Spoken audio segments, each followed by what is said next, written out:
again, the actual allocation of the formula and how it's spent.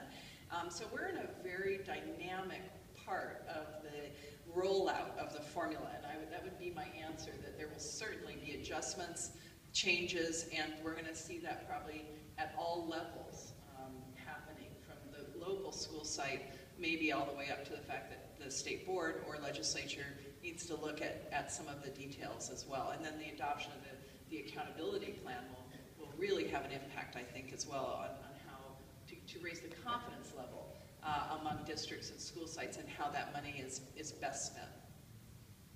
Yeah. I was turning it off before because we're getting feedback. I think we got the formula as right as we could get it based on all the challenges that we had.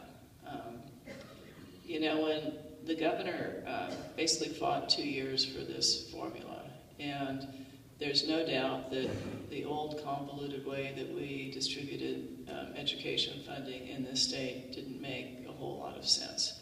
And the governor took a look at the student population, with 57% of the students in California eligible for free and reduced price lunch, 25% English language learners, and a very small percentage, but an important percentage, in foster care, and realized that we couldn't leave half our kids behind and still have a productive economy. And so and we all recognize there's a very high correlation between family income, socioeconomics, and student achievement. And so his desire to put more resources towards these at-risk students was the right thing to do. The issue I had a year ago was that the way it was being proposed was that it was going to have the base grant be equal to the revenue limit. And we all know that the categoricals we received under the old program, some of them were general purpose for things like textbook and teacher training, and all districts got it. And when I say general purpose, I mean they're programs that were tied to the base program you deliver in all your schools, and others were targeted.